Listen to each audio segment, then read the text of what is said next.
Welcome back, Pause Menu Society. I'm one of your hosts, Derek Daniel Ocean. With me is Killer Colby, Jazzy Jasmine, super producer, Big Money Sturl.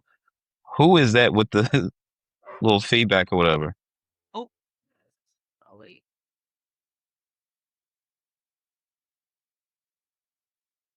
Okay, There we so go. um, before we get into the show, I was just telling my colleagues. Unfortunately, we had a very tragic event happen in my family last night. So um I want to dedicate this show to the memory of my cousin Jody. I love you. Damn sure gonna miss you. We're all gonna miss you. Um, it's gonna be tough, but we're gonna shepherd on, and we are going to move forward as a family in your honor. To Nadia, uh, little Jody, Jacoby, Joey, his new grandchild, sending a lot of light and love. To Kim and Tamika, you know how much I love you too. Um, we're gonna get through this one way or the other, right? So, just asking everybody to reach out and send blessings and light and love to my family because we damn sure need it at this time.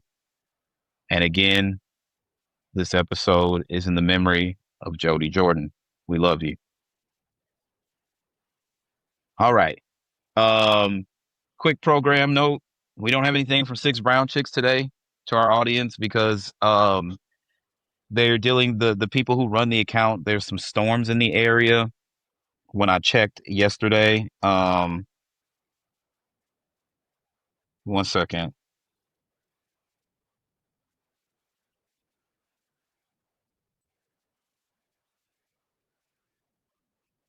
Um, so let me check their page again, see maybe if they got something. But as far as I know, they didn't have anything.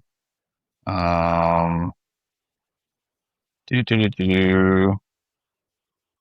Yeah. So Mother Nature threw two tornadoes our way yesterday, and our little village and surrounding areas is in a complete blackout. We drove around randomly to find internet service to post this. Six Brown Chicks chat returns next week. Be safe out there, beloved. So much love to everybody in the area. Chicago, Illinois. Wow.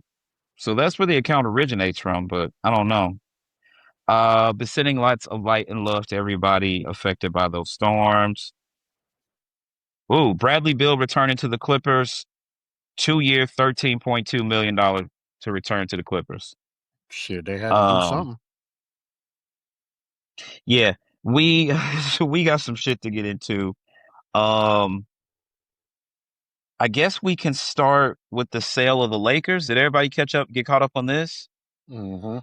Yeah, The it's over. ramifications around this. So this is very interesting. Um,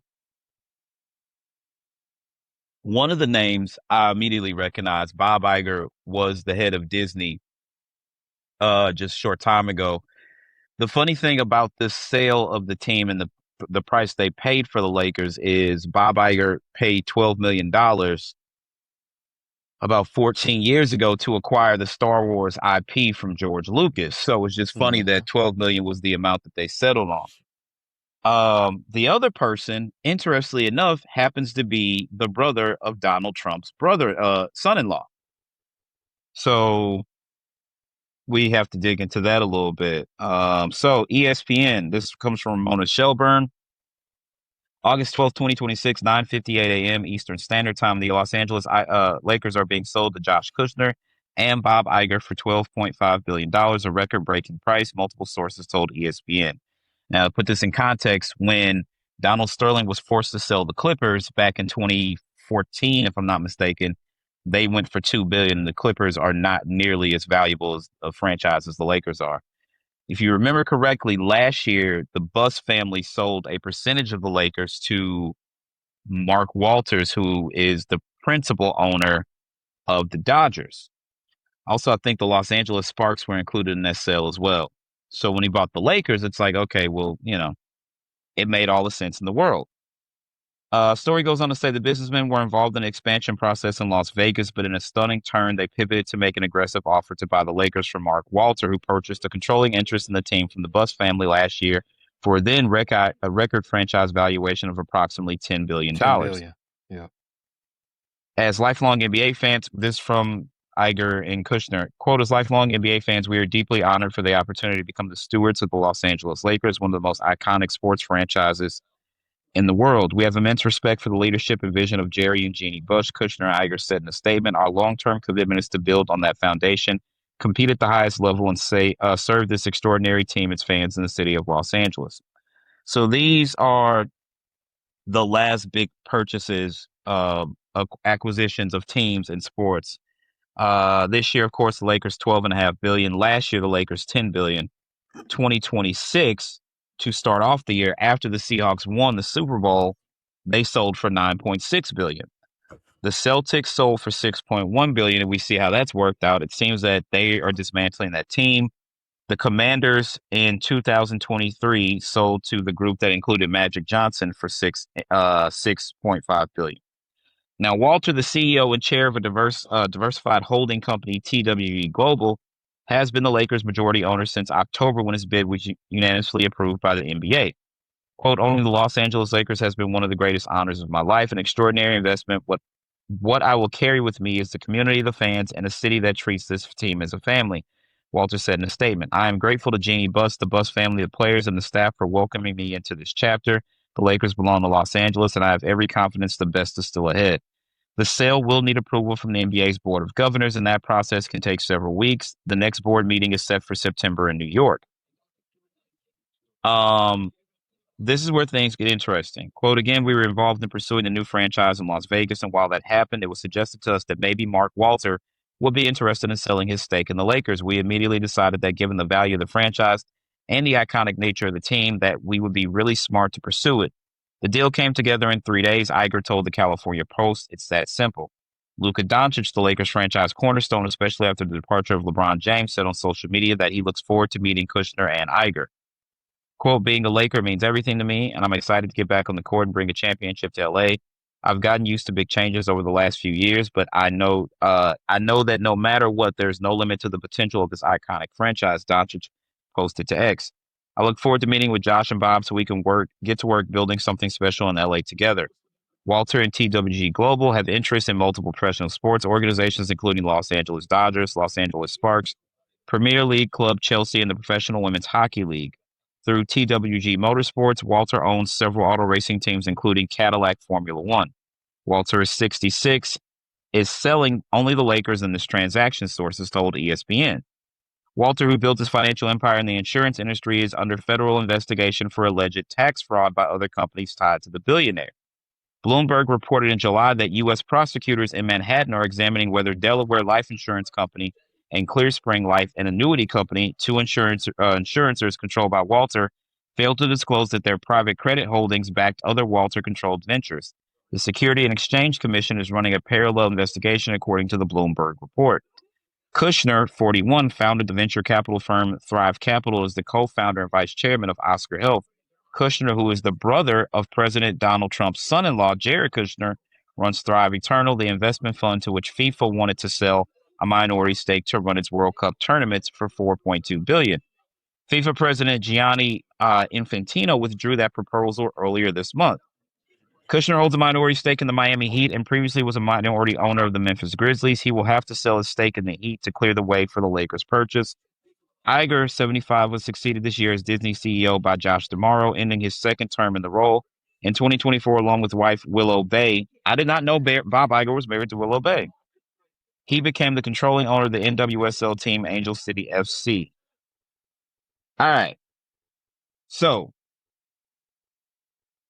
I looked up Bob Iger's net worth. It's somewhere in the 100 millions.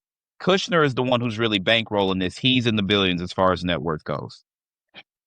It's very odd that the president of the country had the Department of Justice investigating Mark Walter and Kushner, his son-in-law's brother, and Iger wanted the Las Vegas franchise, which people say Bron has his eyes on that franchise. When he retires, he wants to go straight to the boardroom and run an NBA franchise. And Bron has been very, very open about that.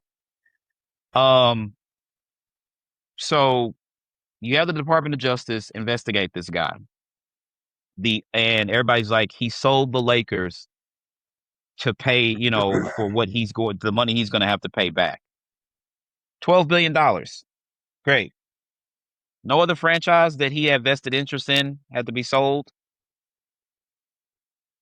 Department of Justice, and now your son-in-law's brother is the principal owner of one of the most valued sport franchises in the world. This don't seem weird to anybody but me, because this seems fucking weird. Anything his name is attached to is obviously weird to me, because he'll do shit right out in the open and expect people not to look into it just because he's the president. So Exactly. He's literally the person that gets power, gets into the boardroom and the conference room and abuses it. There's nobody higher than me. I can do whatever the fuck I want. This is all this is reading to me. Anybody who doesn't think that the two are like, they're not mutually exclusive, but it just looks a little crazy to me. I'm just saying, this looks fucking crazy. So, of course, our good friend Pablo Torre never want to miss out on something like this. So so this is exclusive from Front Office Sports. NBA owners are stunned by Mark Walter's decision to sell the Lakers for $12.5 billion less than a year after buying a controlling stake. Multiple sources tell FOS they believe that a federal investigation into Walter may have triggered the unprecedented no-auction sale, which makes sense. I just knew one of my coworkers, I'm in the break room. I think I was grabbing my yogurt out the fridge, and another coworker. So I actually have two coworkers also named Derek. So one of them comes in. He was like, "Did you see this Laker thing?" I was like, "Yeah, we were just talking about it." And he was like, "I think the guy is related to Trump." So I think that's around the time I text the group chat. And then I started doing some digging. I'm like, holy shit. And I messaged him on Teams. I was like, you were 100% right. It's the brother of Trump's son-in-law. So this all just stank from the minute I looked into it. Something just isn't right. So again, Dodgers owner Mark Walter bought the Lakers a year ago for $10 billion and sells the team for $12 billion. Walter is reportedly under a federal investigation for loan fraud. So this can't be a good sign for how all of this is going. So Mark Walter, who was at the White House recently, is under investigation by the Trump administration and just so happened to abruptly sell one of America's premier sports franchises to the brother of Trump's son-in-law. Anybody with a good working brain in their head smells some bullshit going on here. A few years ago, when Brian spoke out about certain things going on around the country, he was told to shut up and dribble and keep politics out of sports and this, that, and the third. If this ain't political, I don't know what the fuck is. If this ain't political, it is. But the only problem is because who he is and how much power he has. I bet you Torre don't dig into this shit. Bet that. Well, Pablo's Pablo's not missing a moment. I saw his tweet. I forgot to bookmark it. What did Pablo say? Oh,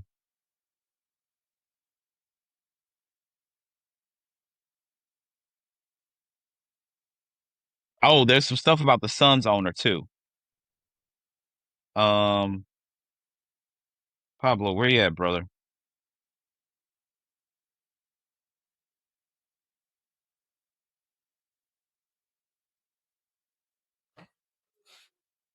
Okay, now why is it that there was an NBA owner committing actual crime in known tight circles for months and there wasn't a peep out of you?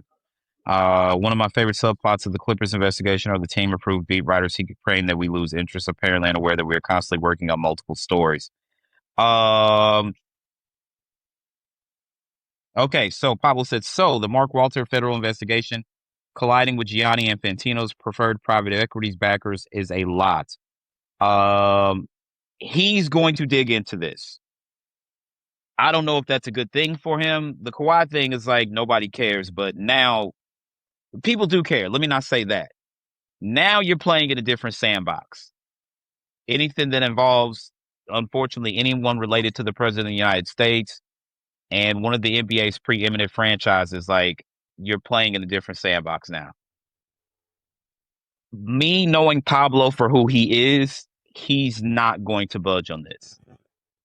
Um, I just pray that it doesn't, spill Yeah, outside of, journalism it because is. Pablo's not going to budge. He's He not going to he budge. Like, he could play that game if he want to. Kawhi Leonard and the Clippers, who are a downtrodden franchise and always has been, is one thing. You get to playing with the president and the Lakers. Yeah, check your brakes every morning. take a Uber. Just take a Uber, Pablo. Yeah, Take a you better Uber. do something. He's also investigating a situation with the Niners. There's it has something to do with like the electricity fields like near the stadium and stuff like that. It's affecting people, and like I haven't really had a chance to dig into it with everything going on, but it's kind of crazy, man. The NBA Board of Governors is going to do what's best for the league. I 100% expect this sale to be finalized. Um, at this point, I don't know what Jim Buss is doing. There's another Buss brother who's the youngest one, and he's about our age. I don't know what he's doing. They just seem to they once Dr. Buss died, they didn't really seem to have outside of Jim. And Jim, truthfully, was just about making Phil Jackson's life a living hell. Whatever he could do to fuck over Phil Jackson is all Jim wanted to do. He did not create a better franchise for the Lakers didn't return to being, I wouldn't call them an elite team. Like the bubble championship counts. I know it don't count. People always say that because it was Bron and the Lakers. If any other team won that championship that year, it would 100% count. They're just saying it because it's Bron and it's the Lakers. Now they didn't become an elite team like they once were, but they got back into the conversation. So I will say Jeannie at least did that. The last banner that's hanging, and I'm not calling it fucking crypto, it's still Staples Center to me. Jeannie's responsible for that banner being up there. She weathered the storm after Magic left. Rob Pelinka talking shit about Magic behind his back. But the rest of the Buss family just didn't seem to care about the team anymore. Um, Jeannie's married to Jay Moore. She's doing comedy. I think that she's just like maybe she held on because it was the last piece of Dr. Buss that they had that, like having your dad, but I don't know how much they care anymore. I think if Magic had stuck around, maybe Jeannie doesn't sell. $12 billion, they're gonna make a lot of fucking money off the sale of this team. They're gonna make a lot of fucking money. So kudos to them, man. But this has just stank all over it. This just has like absolute stank all over it. Um, it's like again, it was shut up and dribble a couple years ago. Now y'all throwing y'all weight around. And it's indicative of what's happened in the country since the ballots were cast back in 2016 when everybody was like, oh, there's no way he'll actually win. He's not going to win. Nobody cares. And then he won. And then we're like, yo, what the fuck happened here? Get him out of office the next time. And then y'all bring the motherfucker back. This shit feels like tyranny. It just feels like absolute tyranny to me. Yeah, buddy. So I don't know, man. Prayers to everybody. It's hard to be a Laker fan right now. I'm not gonna lie to y'all. It's really, really fucking hard.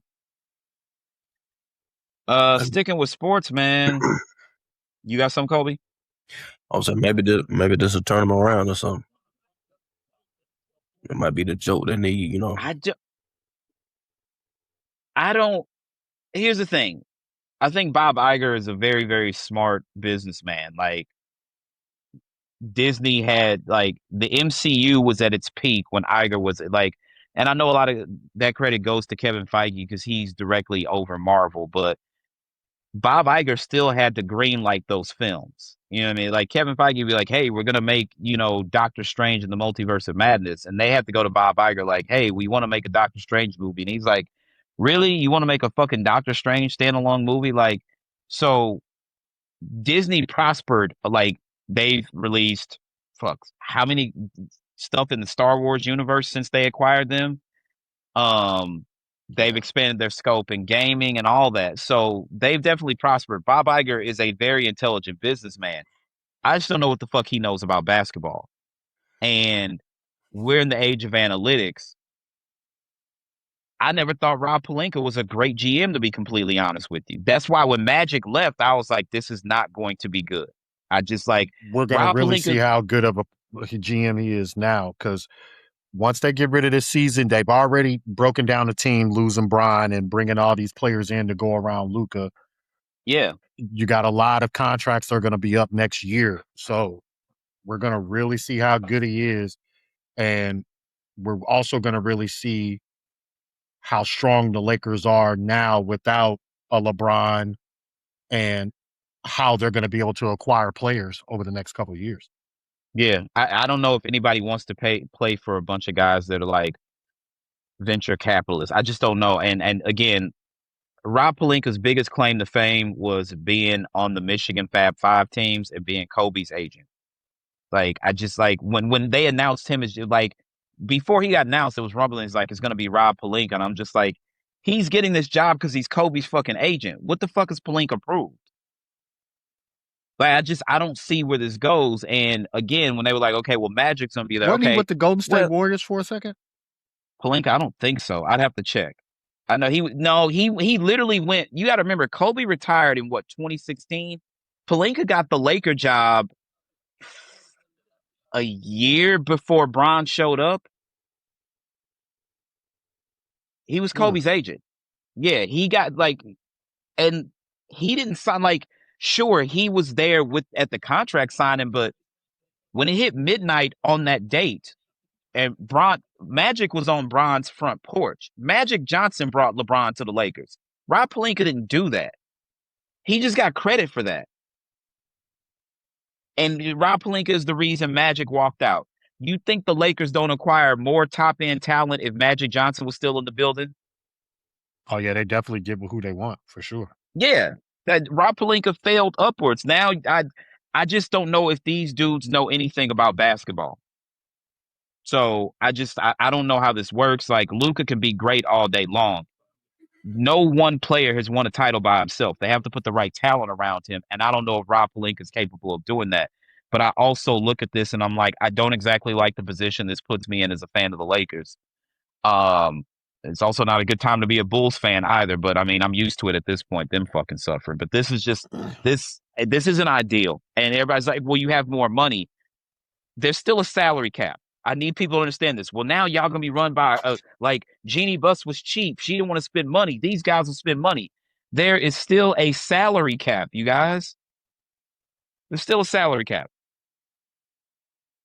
So I don't know, man. But sticking with sports, did y'all hear about this LSU Jaden Daniels situation? Nah. No. Okay. So Jaden Daniels attorneys sent a letter to LSU today. LSU football, attention, Verge, Osbury, Skip Bertman Drive, Baton Rouge, Louisiana, 70803, United States. Shout out to Nolly, my little cousin's an LSU student. Regarding demand to immediately cease and desist use of likeness.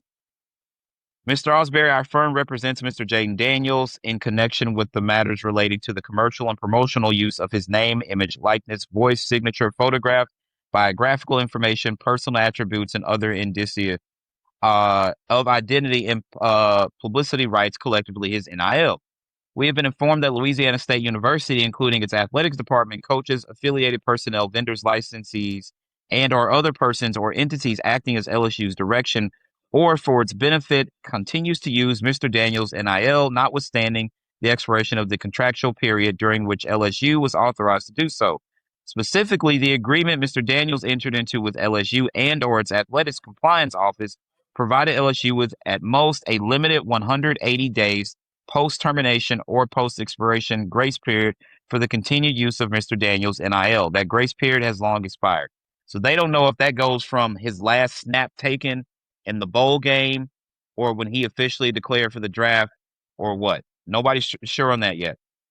Accordingly, LSU no longer possesses any contractual authorization license, consent, or other right to use, display, reproduce, distribute, publish, transmit, advertise, promote, commercialize, or otherwise exploit Mr. Daniels' NIL. This prohibition includes any use of Mr. Daniels' NIL in connection with accomplishments achieved during his tenure at LSU, including without limitation any individual honors such as the Heisman Trophy. Any continued use of Mr. Daniels' NIL beyond the expiration of the applicable 180-day period constitutes a violation of the parties' agreement and unauthorized exploitation of Mr. Daniels' valuable publicity and proprietary rights. LSU and all persons acting on its behalf must preserve all documents, electronically stored information, communications, contracts, licensees, sub-licenses, approvals, marketing materials, financial records, and other materials relating to Mr. Daniels' NIL. This preservation obligation applies to information maintained by LSU. Other third parties, LSU must take immediate steps to suspend any routine document destruction, deletion, overriding, auto-delete, or data retention policies that could result in the destruction or alteration of relevant evidence. Accordingly, LSU must immediately cease and desist from any further use, display, publication, distribution, promotion, commercialization, or other exploitation of Mr. Daniels' NIL in any manner or medium. Any use of Mr. Daniels' NIL occurring after LSU's receipt of this notice will be deemed knowing and willful and will be pursued vigorously through all available legal, equitable remedies without further notice. Noting in this letter constitutes a waiver of any rights or remedies available to Mr. Daniels, all of which are expressly reserved. Please direct all communication concerning this matter to the undersigned. Refrain from contacting Mr. Daniels directly. Adam B. Kenner, Esquire, Kenner, Imperdo, PLLC. So, this is not uncommon. Jasmine, you've been on the USC campus, haven't you? Okay. I know you didn't see any Reggie Bush stuff there. They may have put Reggie stuff back out there. But there's definitely O.J. Simpson stuff there in the Hall of Champions and shit like that. And Keyshawn Johnson. And they, of course, played before NIL was an actual thing. Everybody's like, this is very strange. And you know what they say about Jaden's mother, right? He can't make no decisions without his mother. This reeks of his mother, this, that, and the third. Why do y'all think this is happening? Probably when you Nobody? pay for it. Okay, so this is where it all breaks down. An attorney representing Washington Commanders quarterback Jaden Daniels has informed LSU that it can no longer use his name, image, and likeness, according to an August 5th letter sent to the Tigers athletic director, Burge Osbury, a copy of which was obtained by ESPN on Wednesday. At the center of the dispute, according to a statement from Daniels' spokesperson ESPN, is that the Tigers are allowing sophomore quarterback DJ Pickett to wear the number 5 jersey that Daniels wore when he became LSU's third Heisman Trophy winner in 2023. This is all over the number 5. While Daniels' jersey has not been retired by the Tigers, it's the first time a player has worn number 5 since he left the program for the NFL, a whopping 3 years ago. Quote, the Daniels family is deeply, this is a statement from his family, or from his representatives, which a lot of people feel like is from his mother. Daniels' family is deeply disappointed and feels profoundly disrespected by LSU's decision to give Jaden's number to another player. The statement from, what is that? The statement from Daniels' spokesperson said, Jaden and his family had every reason to believe that his number will remain a meaningful part of his LSU legacy and will be honored and protected in recognition of his extraordinary contributions to the university. Pickett wore number 3 during his first season with the Tigers in 2025 when he was named a freshman All-American. He led LSU with 3 interceptions to go with 37 tackles and 1 sack and 524 defensive snaps. Pickett was wearing number 5 when the Tigers opened preseason practice last week, leading to questions about why first-year coach Lane Kiffin had allowed the jersey swap to happen. Quote, Jaden made it clear that he did not want his number given to another player. He believed his wishes would be respected. The statement said his Heisman Trophy winning season and everything he accomplished on and off the field cemented his place in LSU history. To see his number given to another player is incredibly disappointing. Feels like a failure to honor the significance of what Jaden accomplished at LSU. The number 9 jersey that Cincinnati Bengals quarterback Joe Burrow used at LSU hasn't been worn since 2019 when he won the Heisman Trophy and led the Tigers to a 15-0 record in the college football national playoff national championship. An LSU athletic department spokesman declined to comment when reached by ESPN on Wednesday. Kiffin told reporters August 5th that Pickett had been promised he could wear number 5 when he signed with the Tigers in December of 2024. Pickett had won that number as a high school star in Zephyrhills, Florida, where he was the number 2 quarterback in the class of 2025 by ESPN Recruiting. This quote by Lane Kiffin, quote, DJ is in number 5, and that was a situation that was promised to him in recruiting here. For him to sign here, Kiffin said, I've done a lot of research on that with the family and the representatives and the people, so I really didn't have a decision to make. It was promised to the kid. It wasn't done for whatever reason. I'm not going to get into that. I'm not going to judge something that was done when I wasn't here, but when a kid is promised something to come to a school, he should wear it. So at that point, I don't think it's really my decision. We should honor what he was told. Former LSU coach Brian Kelly told ESPN on Wednesday that he believed number 5 was promised to Pickett during his recruitment. Pause. You believe? You were the head coach at the time. I know that the head coach doesn't do all the recruiting, but the number 2 corner in the country, the head coach was in on that recruitment. So you're saying you believe? This is why I Brian would tell Kelly's him a fucking liar. I would tell him I believe too. Shit, I ain't with y'all no more. Fuck you. Brian Kelly's a fucking liar.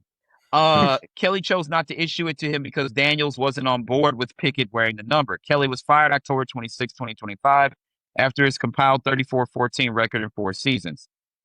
Quote, I just wasn't prepared to do it until we got a full commitment from another Heisman Trophy winner. Kelly said, we don't want to issue number 9, so you can't treat one differently from the other. LSU has retired the jersey of 4 of its former players, halfback Billy Cannon, defensive back Tommy Casanova, halfback Jerry Stovall, running back Charles Alexander, and plans to retire former quarterback Burt Jones' number 7 jersey on November 4th. However, LSU's policy regarding jerseys being retired, which is published on its athletic department website, states that any number retired after January 1st, 2007 does not preclude a current student athlete in that sport from wearing that jersey and that or any other sport subject to the discretion of the head coach. The number 20 jersey made famous by Cannon, who was the team's first Heisman Trophy winner in 1959, is the only number that cannot be worn again by a football player. Jersey numbers worn by former LSU basketball stars Bob Pettit, Pete Maravich, and Shaquille O'Neal, and former Tigers baseball coach and athletic director Skip Bertman have also been permanently retired in their respective sports. The LSU policy states that an athlete must have completed competition for 5 years before being nominated for jersey retirement, and he or she must have demonstrated truly unusual and outstanding accomplishments, such as winning Heisman Trophy or National Player of the Year award, and should be based on the total LSU career. In the cease-and-desist letter sent to Osbury attorney Adam Kenner, noted that Daniels' contract with LSU permitted the school to use his name, image, and likeness for 180 days beyond his final college game. Oh, the story goes on for more. Here's the thing. Where are we at on this? Opinions. I mean, sound like to me they fucked up somewhere. But Sir? He So kind that of got one- a point, but I mean, at the end of the day, it is what it is. If they promised to do the jersey to get there, and he has that, as a school, you got to stand by it. Jasmine? You're muted. We can't hear you on volume. Nothing. Can you hear me? Now we can. There we go. Yeah, I was saying I'm not really too sure. I feel like, I mean, like Sterling was saying, I mean, he was promised this jersey, so I mean, there's not much So really that can really happen at this point now, for real, in my opinion. at certain schools, there are certain numbers that mean a thing. At USC in particular, if you're on defense, the number 55. Junior Seau wore that number. Ray Maluga wore that. And somebody else. Fuck. He played in the NFL. He was a great fucking linebacker. I can't think of who it is. He wore that. On the offensive side of the ball, the best receiver usually gets the number 1. Deshaun Jackson was going to go to USC, but was it Lane Kiffin? Was it when Lane was the coach there? Or was it? No, it was Pete Carroll. There was a kid from Jersey. He didn't really end up doing anything. but they promised him the number one. And Deshaun Jackson's like, I'm from California. Like, why can't I have it? And he was like, we promised it to a kid from New Jersey. And I forget who it was. I'd have to look it up. That kid came to USC and was wildly mediocre. And Deshaun Jackson went to Cal and balled the fuck out. And then went to the NFL and balled the fuck out. Here's the thing. Plies chimed in on this. Shout out to the good brother Plies. Plies tweeted, the Heisman Trophy meant you had a great year, not a great career at a school. 1 or 2 years to me at a school isn't enough to have your jersey retired. It's players with no Heisman who had great careers. A career at that institution should only be worthy of that honor. Jaden Daniels played exactly 1 season in Baton Rouge. And his family, well, they didn't give out Joe Burrow's number. Joe Burrow played 1 season, and he might have played 2. He played 1 for sure because he was at Ohio State first. The difference is Joe Burrow led his team undefeated to a national championship and also won the Heisman. So I could see why his number was not put back into rotation. It's not retired. It's just that nobody has worn it since Joe Burrow left LSU. I'm divided on this one. Me too. Because my thing is, he might have not have had this wonderful career there, but he had a great year. He won the Heisman. People seem to forget that LSU, Brian Kelly was just not the right coach for LSU.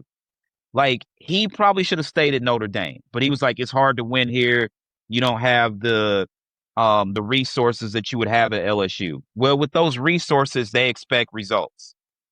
And you went 34-14 in 4 seasons. You didn't deliver. My thing is, the school has the right to give the jersey out if they want to. They literally have it in their contract. He now has the right to say, y'all motherfuckers won't make another dime off of me either. Simple as that. Well, so they had 180 days to use his name, image, and likeness beyond his last college game, which was a bowl game because they didn't make the playoffs. At that time, it was still only a 4-team playoff. So LSU was 10-3 that year with the last win coming in the bowl game. So they couldn't have made the playoffs. In a 12-team playoff, LSU was absolutely in the field. I'm really divided on this. I'm really divided because how many years did Shaq actually play at LSU? He came out after his junior year? No, I think it was his sophomore year. I think he only played 2 years.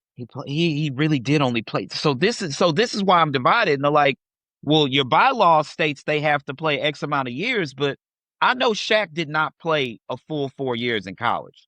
Hell no. He didn't. So, like, he's Shaq. So I get like, and at that time. Now, keep in mind, LSU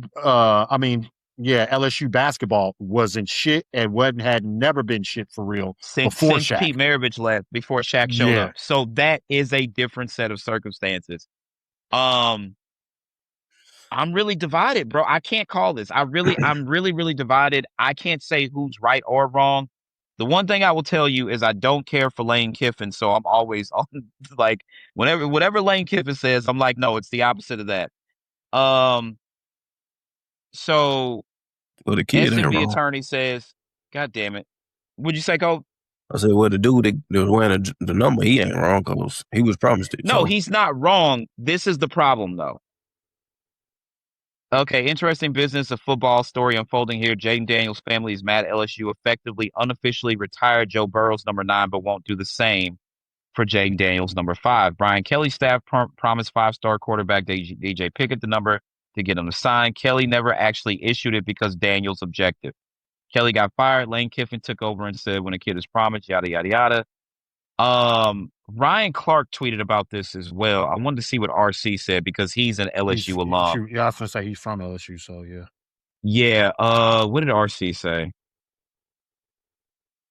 Okay, this is what he said. Before the rumor will run wild or things get taken out of context, hoping to provide some clarity.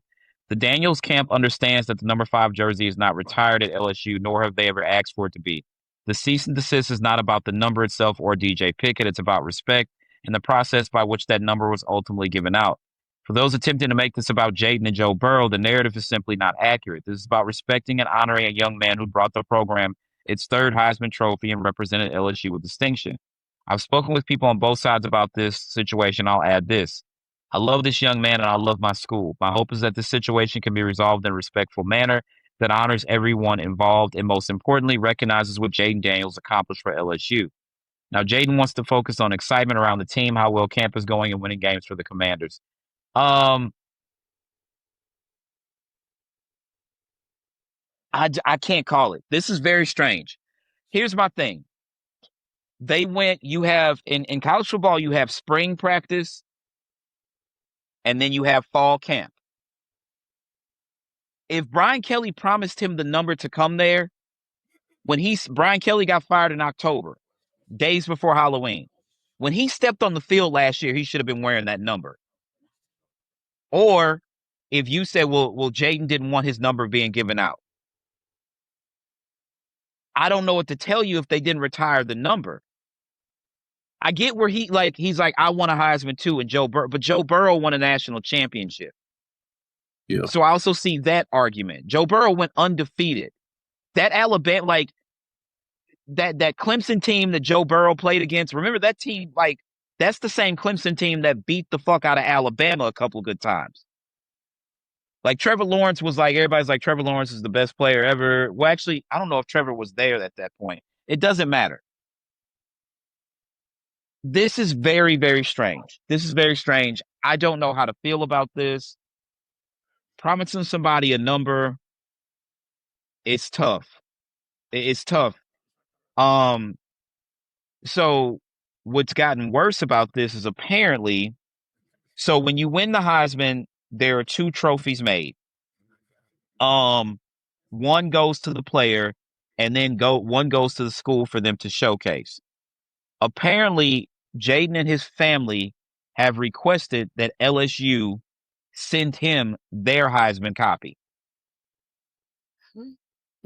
That's what I'm saying. This is look, they melted OJ's Heisman down after the civil suit.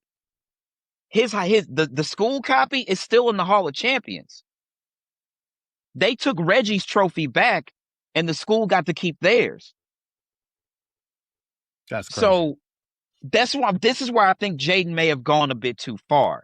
If this I haven't got confirmation that the Heisman, that him wanting them to have the Heisman removed and sent to him, I have not gotten confirmation that is 100% factual.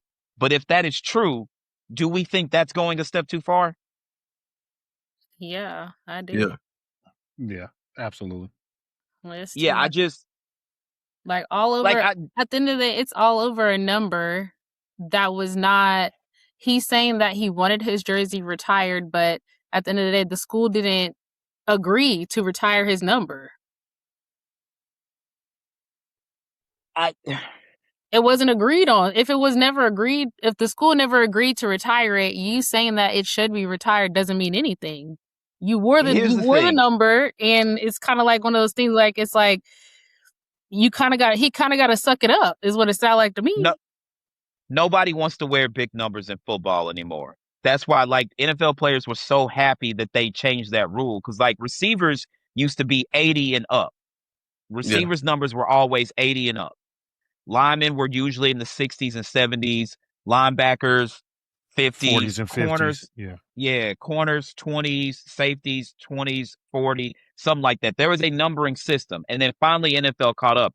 College football has always done their own thing. There can be two players on the same team that wear the same number.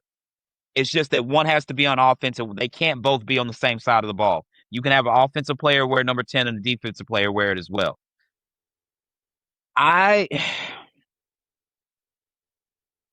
It's a number. And here's the thing. They don't make new numbers. And nobody's going to walk around with 137 on their goddamn jersey. No. They're just not. So if you, here's the thing, there's one number so Billy Cannon's 20 is retired. And then unofficially Joe Burrow's number 9. The number 7, which Leonard Fournette wears, the number 7 is given out at LSU to the best player on the team. So had Jaden Daniels wore number 7, it's like, this is not going to be retired. This is going to be given to the best player on the team every year. Right. I prefer to wear a smaller number when I'm playing ball. The only number that really mattered above the Yankees, the funny thing about the Yankees, when they started giving out numbers, when numbers were first assigned in baseball, they were assigned by your position on the field. So then the Yankees started a different tradition. Babe Ruth wore number 3. What's my guy? Lou Gehrig wore 4. Joe DiMaggio wore number 5. When Mickey Mantle got to the Yankees, he was supposed to be the next guy in the line. So they gave him number 6, and he played like shit, and they sent him to the minors. When he came back up, he started hitting, but they gave him number 7. But then when Jeter came up, they gave him number 2. No other number after those guys, and I'm not shout out to Rocket, Andy Pettit. Giambi wanted to wear the number 3 when he signed with the Yankees, and everybody's like, are you fucking out of your mind? And he was like, what? They're like, Babe Ruth wore number 3. The Yankees are not giving you fucking number 3. So Giambi wore 25. He did. He wore 25 or something like that. I can't remember why. No, he wore 23, 2 and 3. I forget what it was. I'll have to look it up. But it's a number. I get it. If it's been your number, Sterl, you always wore 33. Always wore 33. Sterl famously all my kids wore 33. Yeah, so I remember when Shawan Shakar got their numbers, Shawan immediately wanted 33. The number does matter to you. So I understand what Jake it ain't the number. Let's keep it a buck. What it is RC hit it on the head. It's the respect. Jaden Daniels wants LSU to hold him where Joe Burrow is, and it's levels to the shit. He didn't win a natty. You didn't win a natty. It is what it is. That's all this is over. It ain't the number. He just saying, if y'all would have gave away Joe Burrow's number, I would be okay with it. But since you're holding Joe Burrow's here, I won a Heisman. So I feel that I should be on the same playing field, and they don't hold you there. It is what it is. Here's the thing. That natty separates them. That's why Joe Burrow is where he is. Not only just the natty, they went not only undefeated. Did they get the natty, they were undefeated. 15-0. And that separates you. I'm sorry. Don't get me wrong. So he has he has 2 more slots. You both won the Heisman. He went undefeated and won the national fucking natty. His resume supersedes him. Yeah. Yeah, and I hate for it to come off this way, but the number Brian Kelly should have given that kid the number last year. But then we'd be still good. He went to Jaden because he recruited Jaden to come there from Arizona State. And Jaden was like, I don't want my number, anybody wearing my number. Lane Kiffin has no ties to any of that shit. He doesn't, but Lane Kiffin is also a fucking agitator. You tell me, he told the whole fucking world. And if you're a fan, listen to this. I do a college football show on my Patreon, patreon.com/Derek Lamont Experience. I covered this whole Lane Kiffin situation last year. Ole Miss was on a fucking tear. Brian Kelly got fired. James Stewart got fired at Penn State. Everybody, Mizzou gave Drink more money. They were everybody's looking for a new coach to fill a vacancy. And LSU was the preeminent job at this point that's open. Michigan, the Michigan job came open after the season, after what happened. Lane Kiffin told the world, because everybody knew that he was the number 1 candidate for that job. He might be losing Jasmine. Lane Kiffin told the world that he would let everybody know after the Egg Bowl, the day after Thanksgiving. The Egg Bowl came and went. They asked him. He was like, I don't know. He stayed on campus trying to put together a staff because he was taking the LSU job. The goddamn the athletic director had to be like, Lane, you cannot keep doing this. You're either in or you're out. You're in or you're out. You can't do this. You're playing us against them. You're trying to poach players from the team. You're trying to coach players from the fucking staff. Lane finally decided he was going to take the LSU job. Then he sat his ass in the Ole Miss football offices watching college football playoff games to the point Pete Golden was like, why the fuck are you here? This is not your office anymore. Get the fuck out. Then Lane got mad when people showed up at the airport to boo his ass.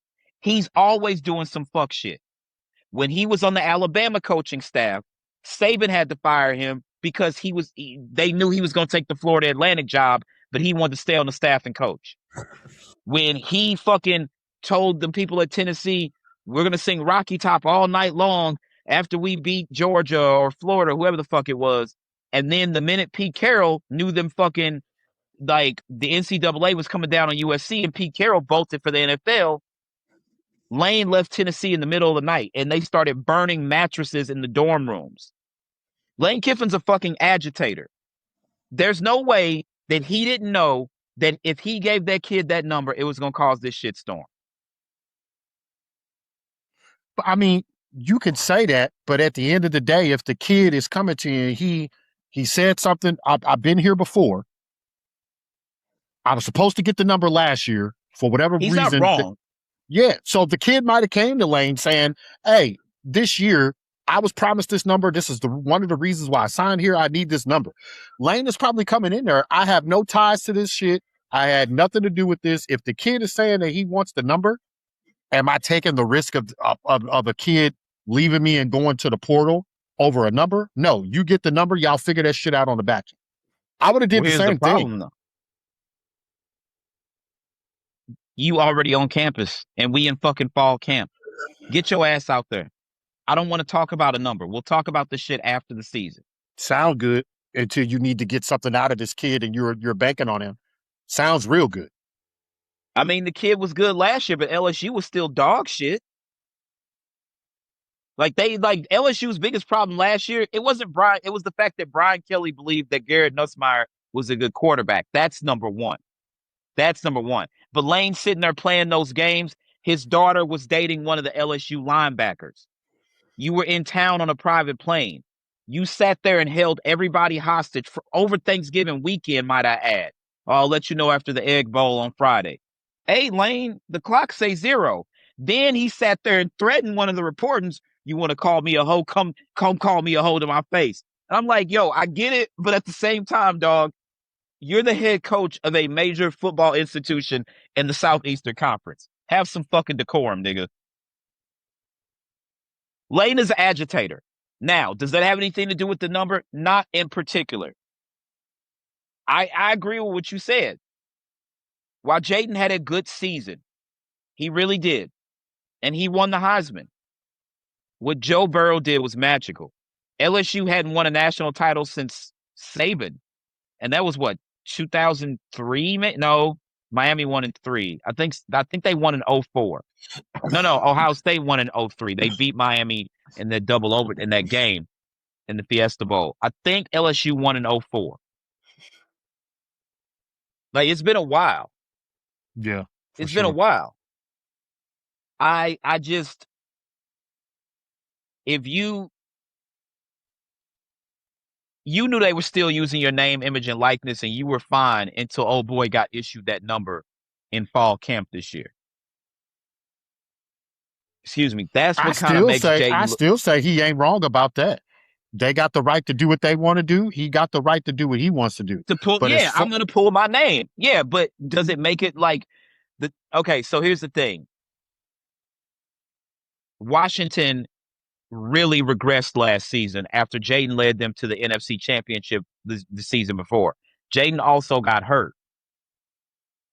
Everybody's like, you worried about your fucking number when your team didn't make the playoffs last year and you were injured. You need to focus on getting healthy and getting your team back into the playoff picture. You worried about what's going on at a college that you were at for 10 months maybe. And everybody's like, this reeks of his mother. Like, he's sitting there, remember, he was sitting there talking to Juju, smiling and shit. Then the next time we see him, his mom's sitting in between him and Juju. I mean, yeah, that's like personal shit. Yeah, I mean, at the end of the day, you a grown man. You don't have to get that mom shit out of her. You got to figure that out. Like, he comes off the field. He issues this statement He comes off the field. Somebody takes a picture of him and his mom, and then he issues a statement along with the picture. It does look like your mom is really controlling things. And we're going to get to the point. I ain't saying his mom's on no Uncle Dennis type shit, but right now, Yo, what it looking like? it does not look good, bro. It don't like people talk shit about Rich Paul. Rich Paul is known for getting people paid who necessarily shouldn't be getting paid what they're getting paid. Let's be honest. Rich Paul done got a lot of niggas rich who barely cracked the top, the top 9 rotation and shit in the NBA. But Rich got them niggas paid. But what Uncle Dennis did, like, imagine if he never sent that text message. We may never find out about all this shit. And I feel him. Hey, it's the 13th, nigga. Where my money at? So for them to send you this money, they had to fire damn near everybody in the company. Okay, well, this looks crazy now. Now Kawhi looking crazy as shit. Now you had a whole fucking deal with the people that make scoreboards. Like, I don't know, but I don't know, Jaden. I can't make heads or tails of it.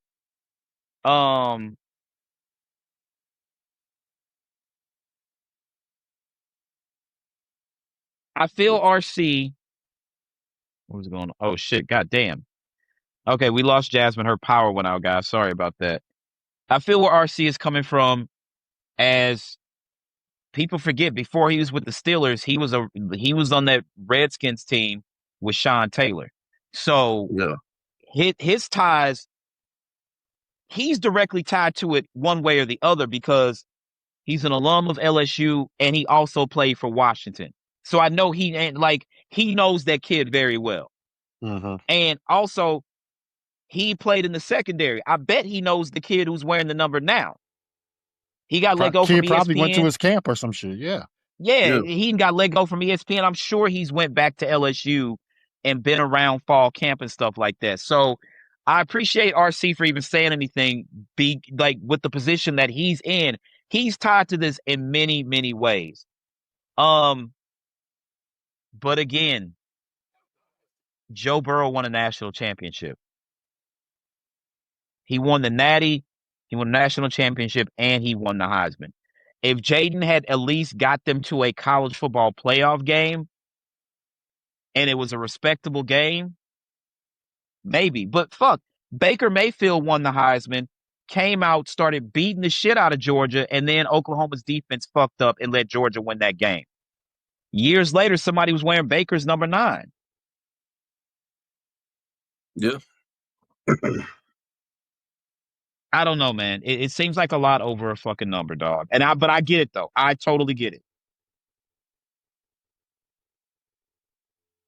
I'm sure somebody wearing Derrick Henry number at Bama.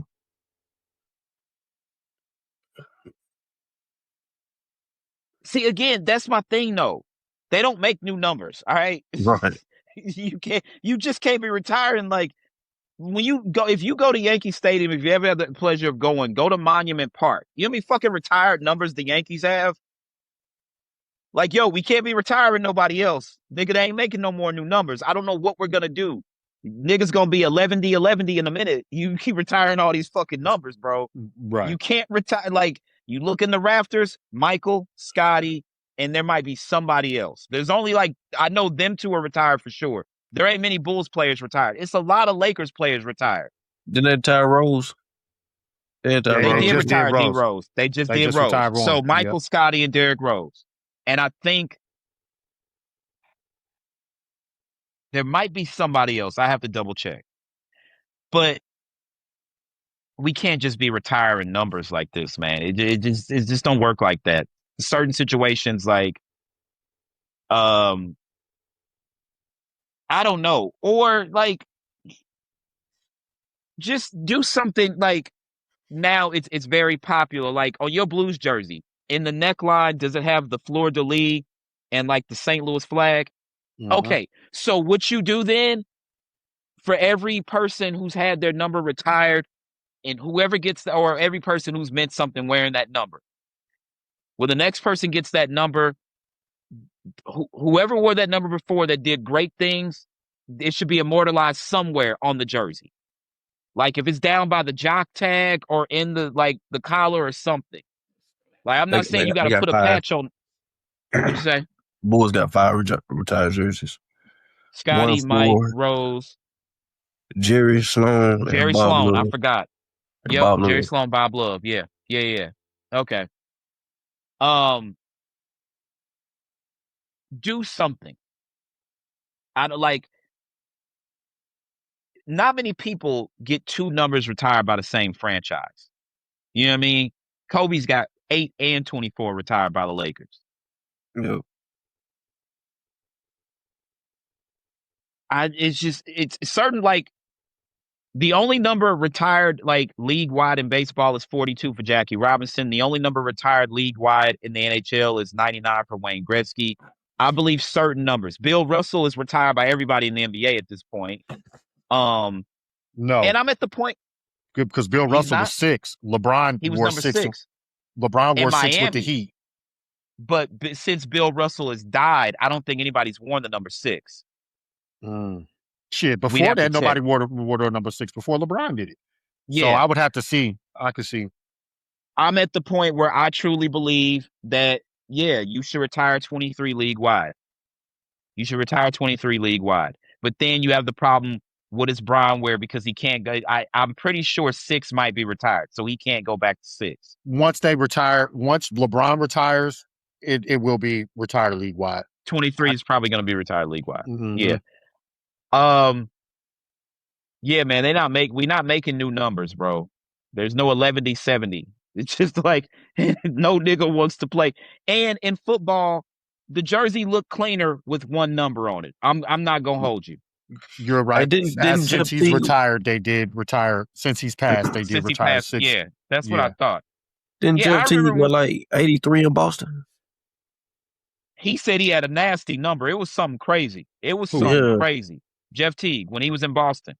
I think he had like 83 or something like that, right? Yeah, it was something nasty for sure. He did. He was like, it was a nasty ass number they gave me when I got to Boston. Yeah, this is a tough situation, bro.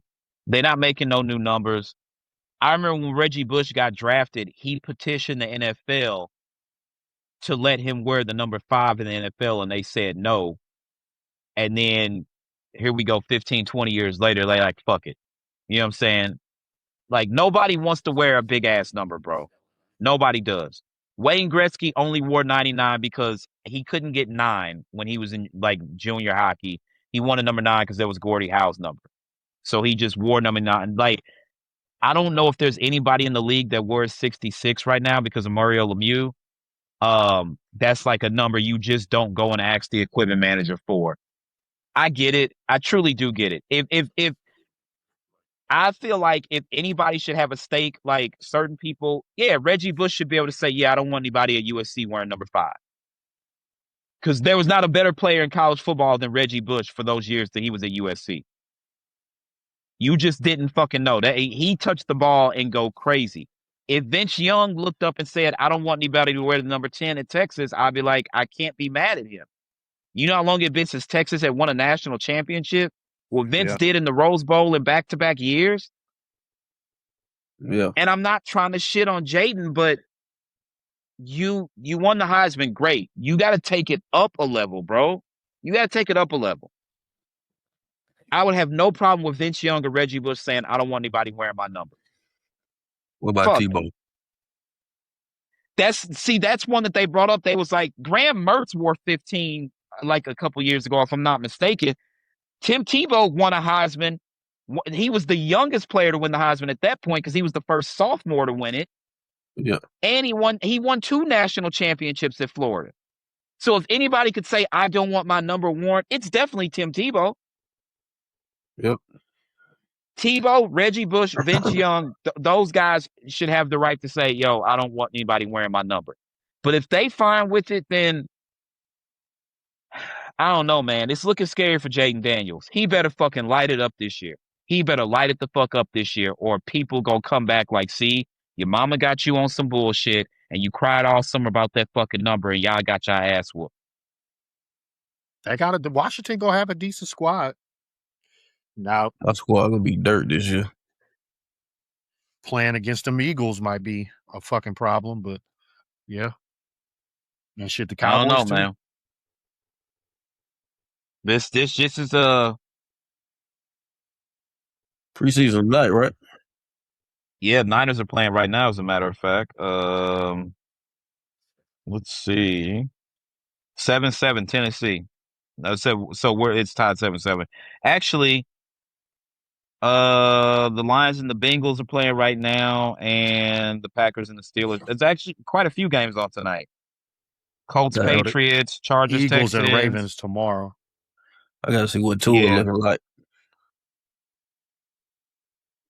Raiders and Cardinals. How is this fucker playing? I hate him. Check your Ooh. stats.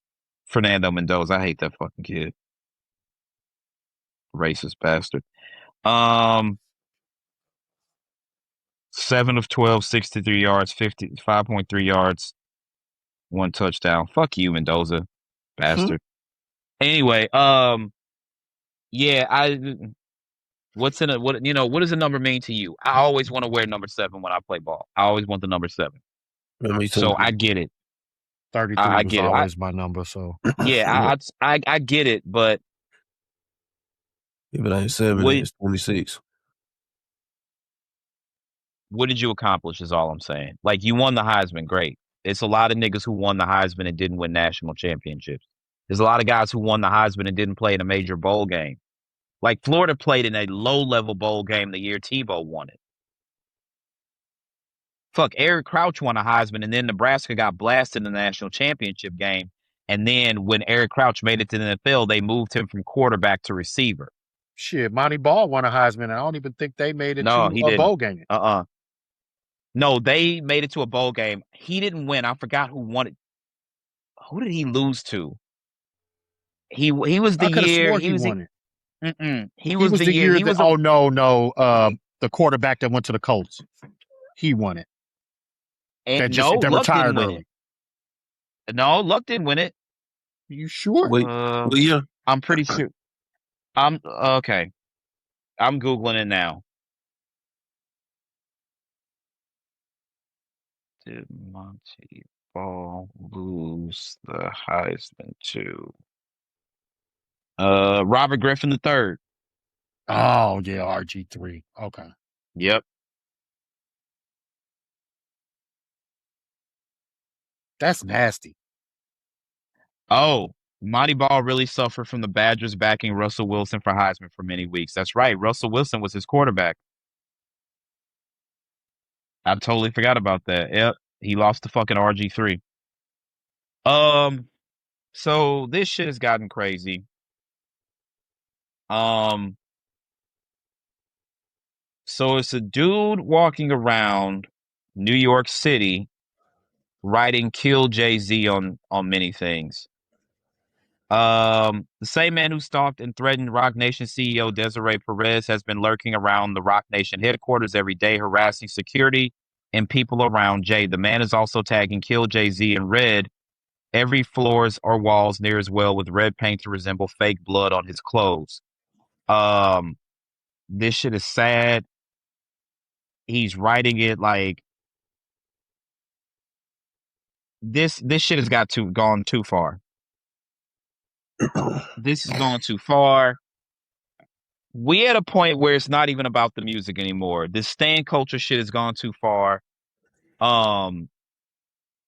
Nikki claims Jay owes her like 50 some odd millions of dollars from the title sale when that's not like she never officially signed her contracts. When they did that whole title press conference, those contracts weren't real.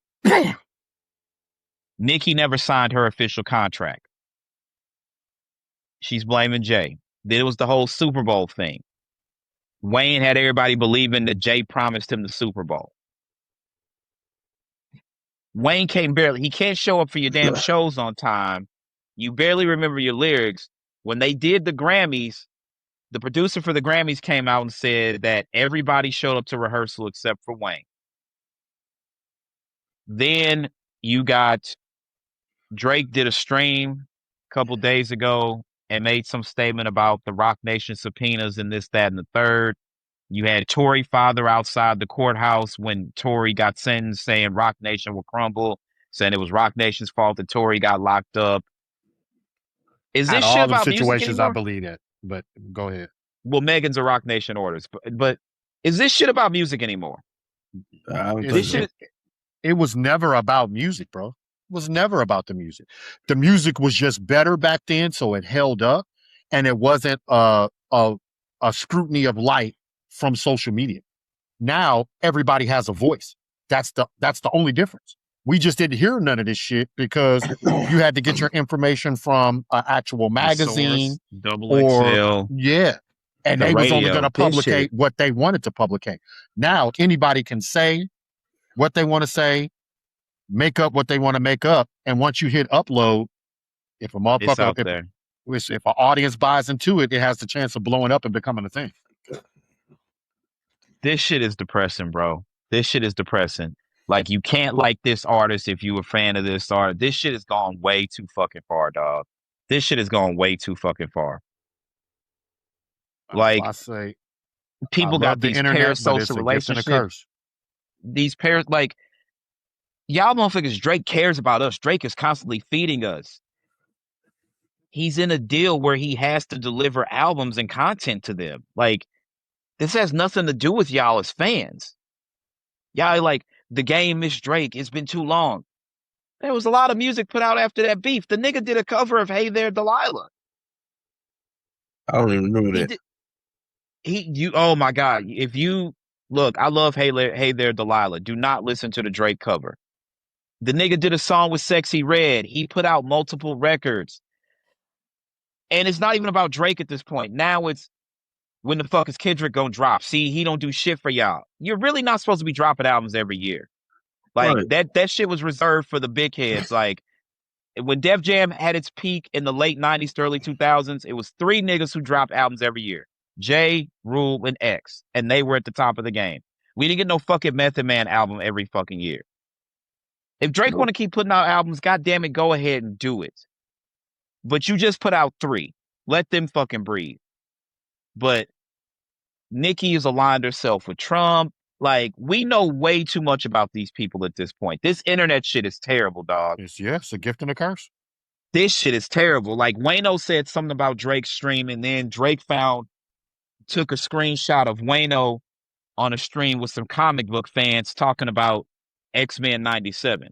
The nigga's not allowed to like comics. This nigga a goofy. He talking about comic books. What the fuck are we talking about? The nigga Styles P has a Marvel encyclopedia and went up to Marvel and was like, I got a lot of questions for you niggas. Ain't now one of you niggas in the street go tell Styles P he's soft because he like comic books. Get stabbed in the ass if you want to. Not in the ass. That's what happened. That's why Styles went to jail. He poked that nigga up the ass. Pause. Stabbed that nigga in the ass. Stabbed in the ass. Everybody know he got stabbed in the ass. Yeah, Styles stabbed that nigga in the ass. So how did we get to this? This internet shit is bad. This shit, like, and the crazy thing is, the irony of it is we're saying this on a platform that we put out to the world via That's the internet. Bad part, because it's overly needed, but everybody don't need it, bro. And the bad part about it is 80% of it is just like anything else in music, sports, and in life. The older you get phased out. Right. Shit ain't what it is when you was used to it. You're past your golden age of what you love, so you getting phased out of the shit. And I'm accepting it. I'm getting phased out on a lot of this shit. So am I. But at the same time, I'm just like, a lot of this shit for clicks and social media and stuff is like, I'm sorry, that stream he did, like, I didn't watch that shit, but I've seen clips of it. Like, you barking, and then let's maybe be very clear. The goth girl was pretty as fuck for a goth girl. And I'm not for a goth girl. She was pretty, regardless of whatever she chooses to, like, you know, display herself as. But you barking, you like, don't come for no replies because the pen isn't dry. And it's like, my nigga, a lot of that shit we know you didn't write. Speaking of that, that barking shit, I was on Instagram on my lunch break. They had that nigga barking to the Not Like Us beat. I saw that too. Yeah. Like, what? You got AI videos and a motherfucker. Somebody was like, "Yo, I'm a Drake fan, but this is kind of corny." And then a motherfucker was like, "Cry real tears, you fucking K-bot." So then this was the kicker. So Russ retired, right? Yesterday, right? Yep. Yeah. So yep. So this dude on Threads, I'm not even like, and that's the shit about social media. It used to be you saw what the people you were friends with or you followed posted. Now Right. they push everything to you. And these apps will send you notifications. Such and such said this. I don't even know this fucking person. Don't put this shit on my fucking home screen. I don't know who the fuck Caleb in fucking Nevada is. Why is Caleb in Nevada Threads on my home screen? This is fucking stupid. So anyway, dude tweeted, yeah, the Drake curse got him. Fucking bozo, that's why you retired. You couldn't find another team. Then he showed the video of Russ on the stage dancing at the pop-out to Not Like Us. The nigga played 18 years, won an MVP, averaged a triple-double for what, 2 straight seasons, and is a 3 straight seasons, and is a 9-time All-Star, and you niggas gonna say he's retired because he danced on a stage to a song. That nigga got 2 scoring titles on top of that and 3 assist titles. Yep. This is the nuttiest shit I've ever heard. This is the nuttiest shit I've ever heard. You got a lot of motherfuckers. His fans, bro. He got him in the chokeover. He is the Jay. It's between Jay or Nas. They will always be my GOAT. I don't have anybody higher than Jay or Nas. That's just the way it is. And I like a lot of Drake music and was a huge fan. But a lot of the shit the past 5 years, I'm like, my brother, if I was a senior in high school, you would have been a freshman. You about to be 40, nigga. We are too old to be doing some of this shit that you're doing. This shit looks really fucking corny, dog. Stop. Just fucking stop, nigga. But his fan base, he's going to cater to the younger fan who don't give a fuck. That nigga could shit on, like, he could put out some absolute bullshit and people will be like, nah, that's the great. People still, Kanye kids love Ghost. That's the greatest album ever. I'm like, y'all niggas never heard College Dropout, Late Registration, Graduation, My Beautiful Dark Twisted Fantasy? Nigga, Yeezus is better than Kids See Ghosts. Kanye's the GOAT. Donda's the greatest album ever. What, nigga? You heard that whole album and said that's not even in Kanye's top 5 albums. These motherfuckers can do anything and get on a track and say what the fuck ever, and they'd be like, oh, he's the fucking ever. He's the greatest ever. It still boggles the mind. Like, I know that for a while it was Nicki and she was the only one in the space. Nicki won like 2 BET Best Female Hip Hop Artist or something like that, or Best Female Artist. I think she won like 2 years in a row before her first album came out. And I guess at that point we should have noticed the change. Like, this is the changing of the guard. This is the changing of the guard. Now all of a sudden motherfuckers like Ross ain't never been shit. Ross ain't never been shit. Rick Ross ain't never had fire albums. This is where we're going. This is where we choosing to go. I don't know why they hate on Ross. Because he started beefing with Drake. Because he jumped in that shit. Yep. Ross, and to be fair, Ross bring a lot of that shit on him too.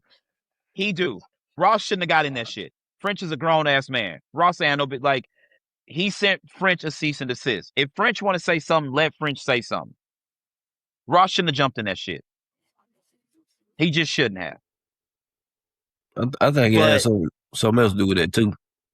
He was already beefing with Drake over that, over certain shit. So, I mean, that shit was already out. You just gave me a reason to say something, which is fine. I mean, he said something. He said something. It is what it is. This shit has gotten out of hand, dog. Like,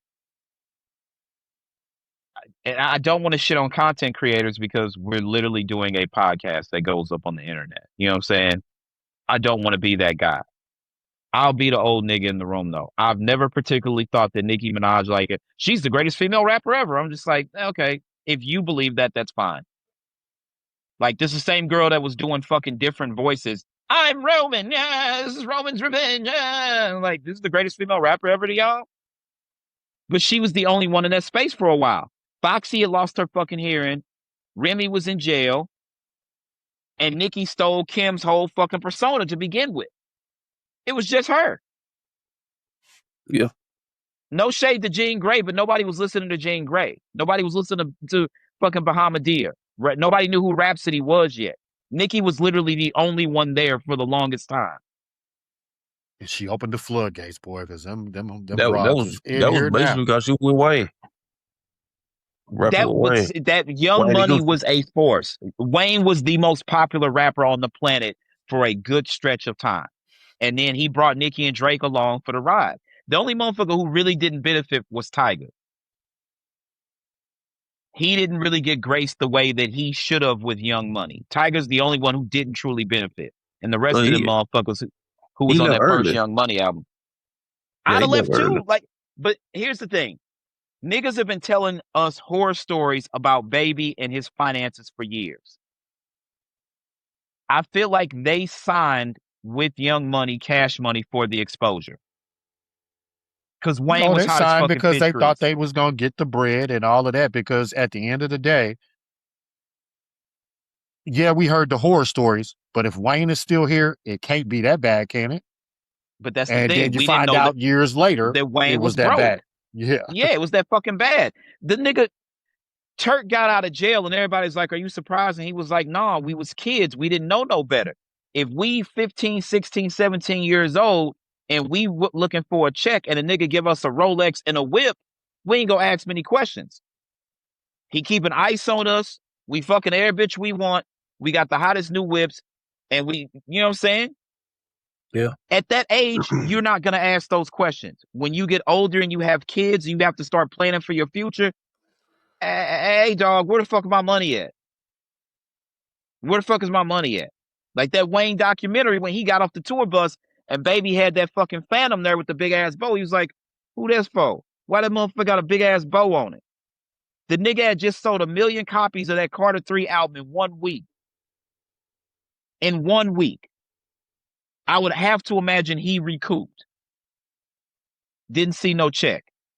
You got a fucking car, which is going to depreciate in value. You got jewelry, which is going to depreciate in value.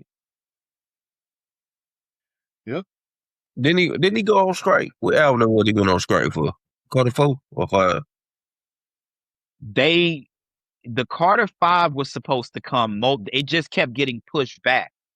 Wayne thought he was immune to the shit. Like they would just be like this day, this day, this day. What it was Baby Jay Prince went on Rap Radar and told the story. Baby and Slim fucked that money up. And they couldn't, like, it was something going on between Cash Money and Universal where they weren't going to distribute Wayne's album or something like that. And Wayne was owed some type of bonus as well. He was owed some upfront money for turning in the album, which he had apparently turned in, and Cash Money didn't pay him, and they also didn't give him a fucking release date. That's crazy. The craziest part is Turk went to jail, Juvie left, BG left and went to jail. Manny Fresh left. Manny Fresh left. Wayne stayed and held down Cash Money in its darkest times. If you supposed to pay anybody, you supposed to pay Wayne. Yeah, he both got paid first. Super the check came. But, you know, Wayne's mistake, though, was Wayne chose loyalty. Derek Jeter said it. He was like, I'm loyal to a fault. But loyalty one way is stupidity. Jay offered to sign him and hit Baby and was like, yeah, me and Wayne talked it over. I'm going to bring him over to Rockefeller. And then Baby hit him with a lawsuit the next day for torturous interference. Yeah, I remember Jay talking about it. He was like, wait, where did this come from? I remember that. And then Wayne threw all them subs at Jay, this, that, and the third. And when Wayne needed help with his $14 million worth of tax debt, who was there? Jay was. Yep. This ain't no Jay versus Drake, none of that shit, because I'm too old to give a fuck. But this is absolutely insane. These Stan wars going on. And I'm just like, and I stopped listening because I'm just like, do y'all fundamentally understand hip hop? But that's the problem. They don't. And they don't. If you have that argument with them, you'll quickly find out. That's why I had to stop. That's why I had to stop having that argument. I'm like, they was like, Drake is better than Jay. I was like, there's a million. So there's 14. There's at least an album's worth of material spread out over different projects we know Drake didn't write.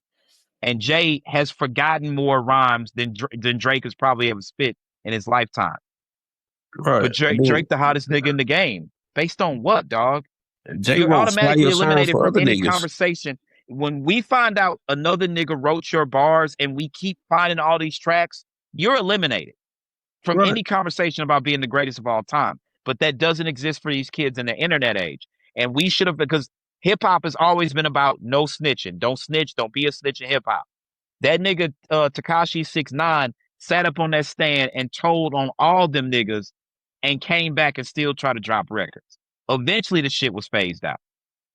That shit was working when he first came home. Yeah, it did. It did. It only phased out because he couldn't make no more hits. That's all that was.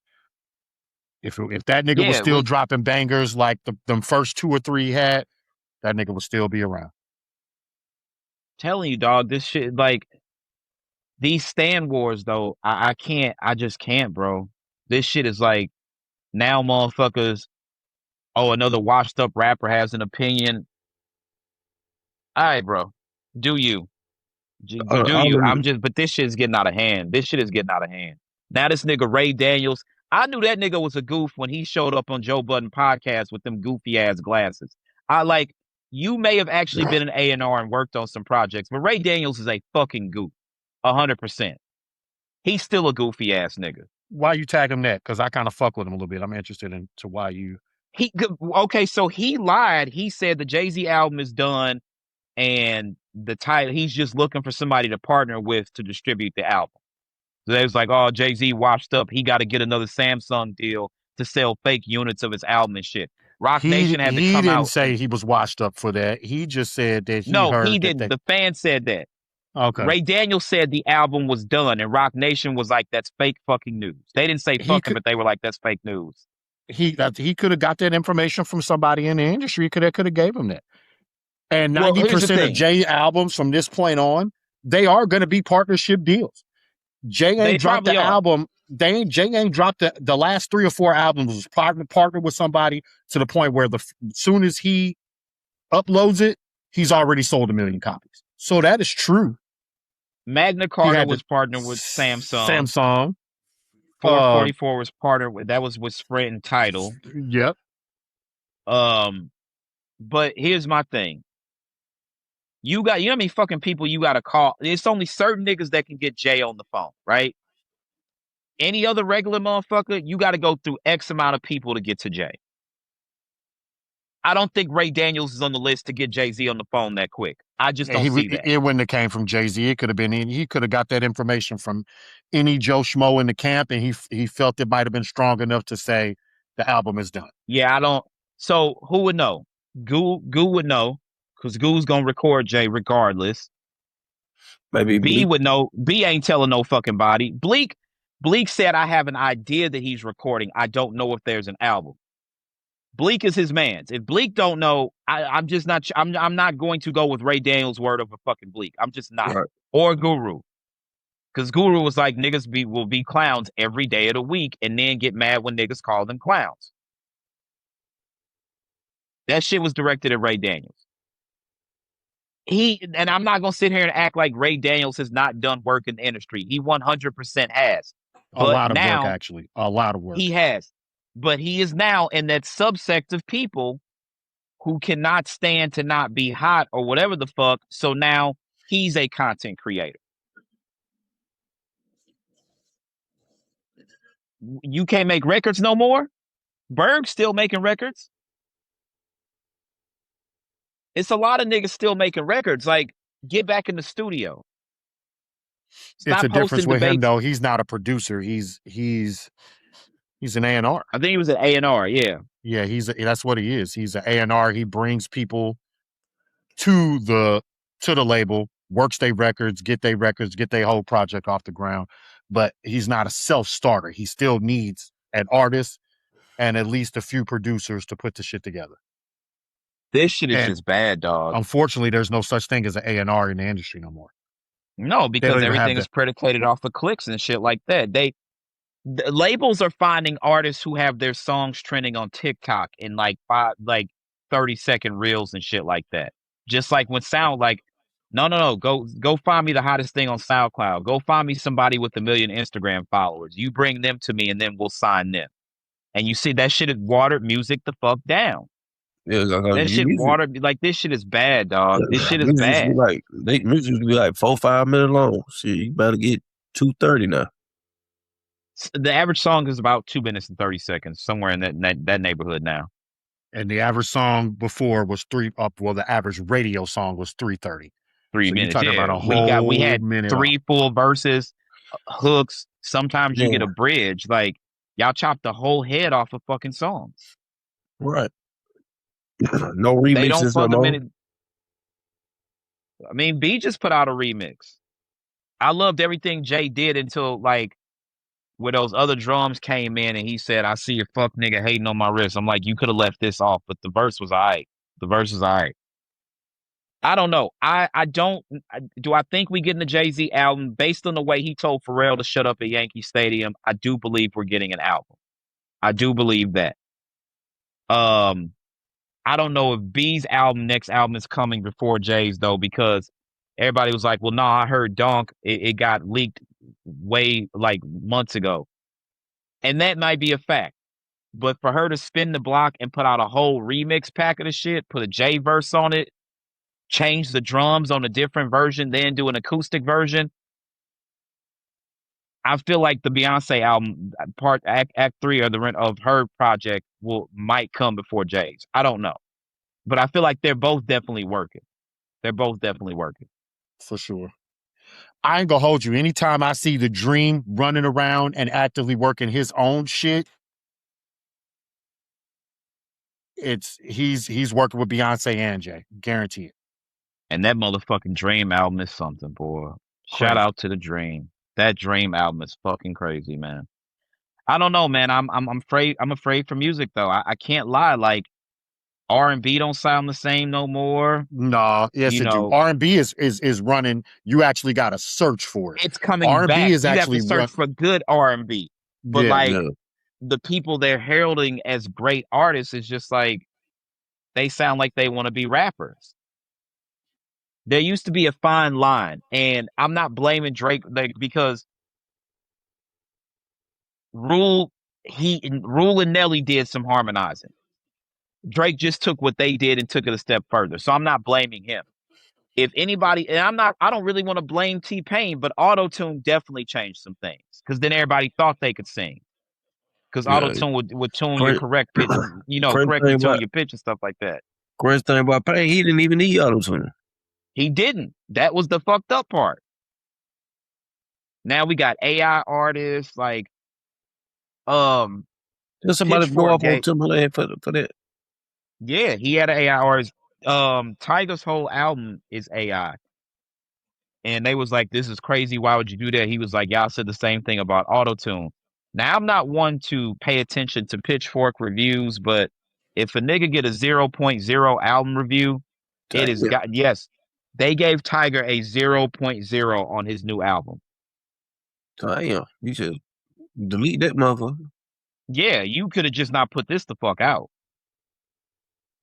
So he should have cut that and made that an LP.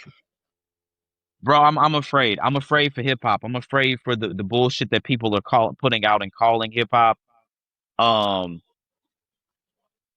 The nigga Joe called it when that Tommy Richmond shit came on, that $1 Million Baby. Yeah, he was very critical of that shit. He was one of the first ones on this Phoenix flexing dude, and the shit is kind of catchy. But when the nigga French brought dude out at Summer Jam and was like, he gonna do the song for y'all, like, niggas don't even know the name of the song. And he don't know the song. That nigga got up there and couldn't sing or couldn't do nothing. It's like, with it was all AI, and it's like, okay, we at this point, bro. This is the dude who did. I think he did a verse on. It was a dude that did a verse on Chance the Rapper album. He said ChatGPT wrote the verse for us. They making it too easy for these kids. They making it too easy, and hip hop has a low barrier for entry, and all music does now because most people are not recording in the big studios that they used to record in. Niggas used to have to save up for studio time.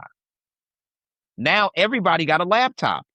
You can get an audio interface and a microphone from Amazon right now, and that shit'll be at your door the next day. The barrier of entry, then all you got to do is CD Baby or TuneCore and get your shit put out there. The barrier of entry is way too fucking low, and that shit killed music. I'm about to cut me a single there. Look, nigga, if you, yeah. Swiping cards and what that nigga say in that song? Swiping cards and stuff. So it's, well, that nigga sound like the Monopoly band. He did. I was like, what is this shit? Joe was, I was like, Joe, what the fuck is this shit? My pocket's getting fatter. He had me on that bullshit for like 2 days. I was like, why is this song stuck in my fucking head? This shit is catchy. But when they saw the nigga, they was like, there's no way this nigga made this song. And when I looked, I was like, oh no.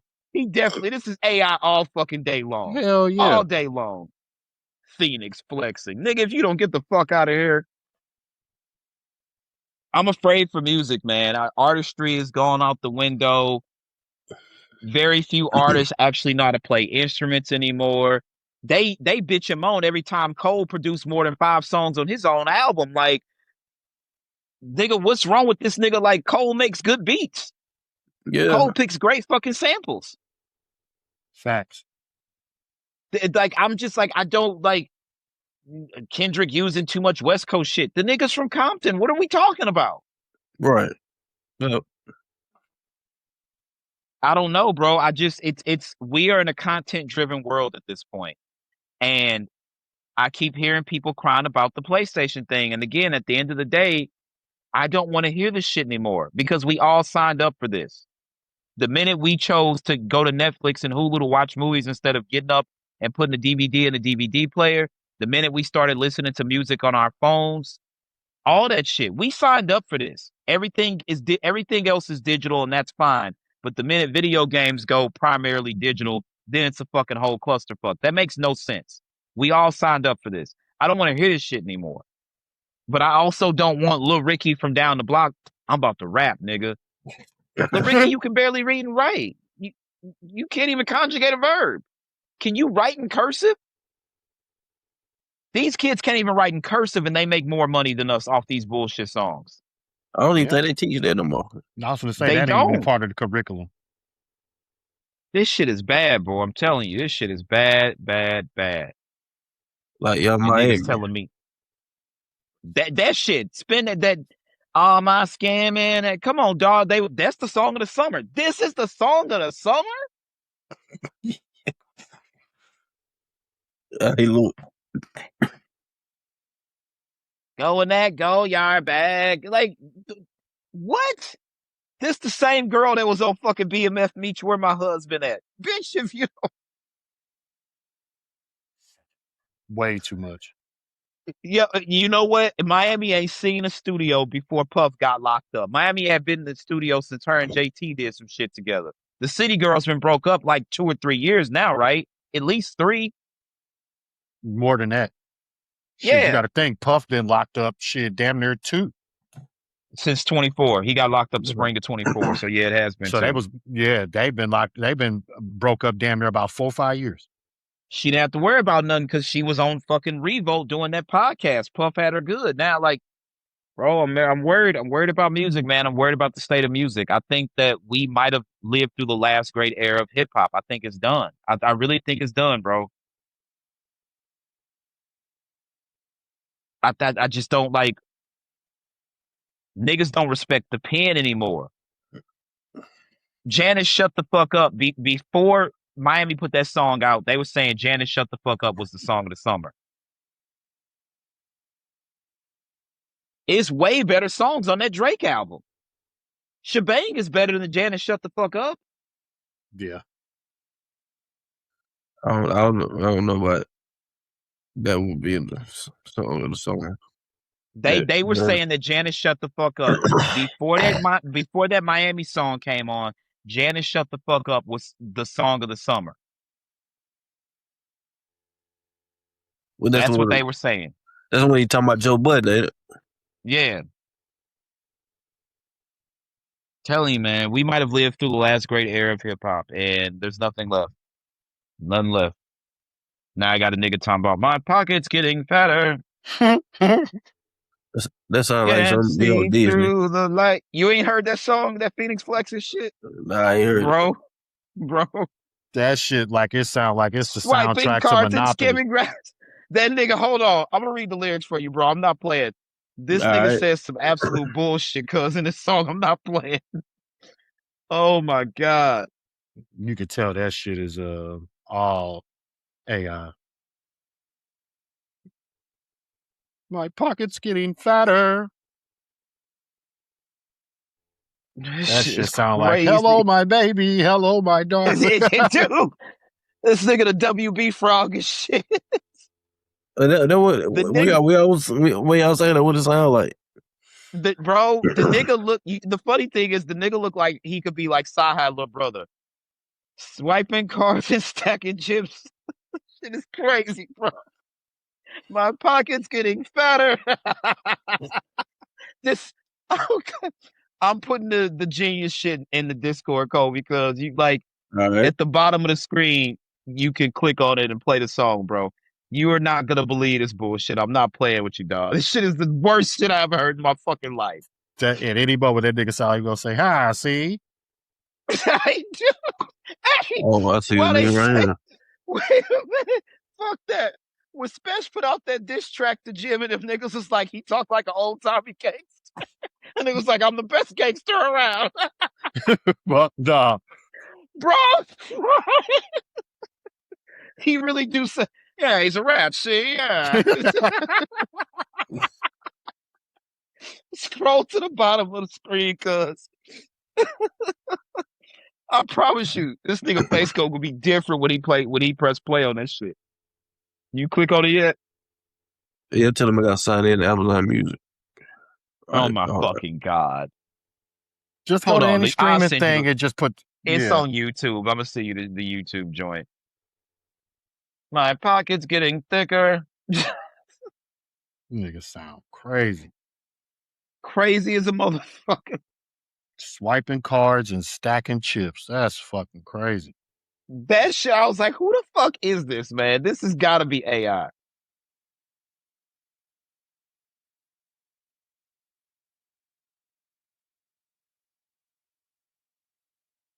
Where's the fucking joint? Hold on, nigga. I got you. I'm about to put it in the YouTube joint real quick. All right. Why the fuck? Oh my God. Yo, what's the name of it? Rubes. Yeah. Swiping cards and stacking chips. Well, I got it right here. Hold on. All right.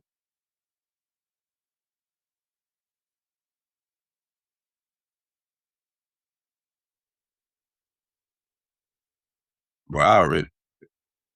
Oh, hey, it sounds like some Carmen Sandiego shit. Not Carmen Sandiego. Where in the world is Carmen Sandiego? It do. Now that he mentioned it actually does. It sounds like see that? I told you. Yeah, man, that's it. That's all we got for y'all this evening, man. We gonna get out of here.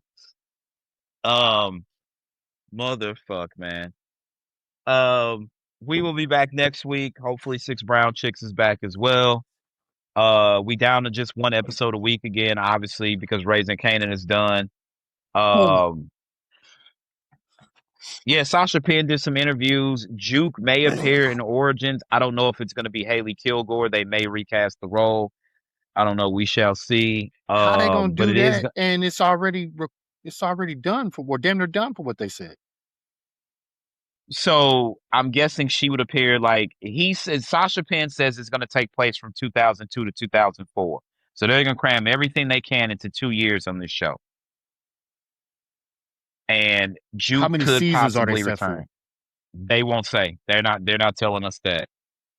They're not telling us that. So okay. Swiping cards and stacking chips.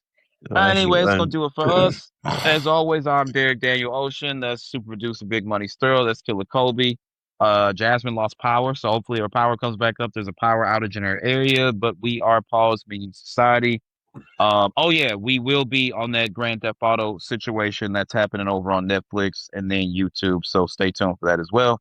As always, y'all be good. Oh, before we go, I brought that up. Wolverine. So content creators have been flown out to play Wolverine by Sony. And I saw some videos today. They're able to do like first impressions and stuff like that. They got to play like the very first mission of the game. And that shit looks fucking phenomenal. I cannot wait. September 15th, Wolverine is out. That's a day one for me. It's about to get real crazy in these gaming streets. Wolverine. Ghost of Yote is getting a story expansion. The Zelda, the same. Zelda 40th anniversary Switch 2 leaked. Ocarina of Time is probably coming out around the same time as Grand Theft Auto 6. And Gears of War E-Day is in October. So we're going to get rushed with a lot of games coming up pretty soon. So y'all stay tuned. We got a lot of gaming coverage. Before we go, that song you sent me, bro. I can almost hear that on the Reading Rainbow beat. Damn. Swiping cards and stacking chips. I can almost hear that. Yeah, man, I told you this is where music is headed. This shit is fucked up, man. They're giving that shit mad burn out here. Look, it really was. I might have to get me a little AI track going. I don't know, brother. That's gonna do it for us. Y'all be good, man. We'll see y'all next week. Peace. Peace. Peace.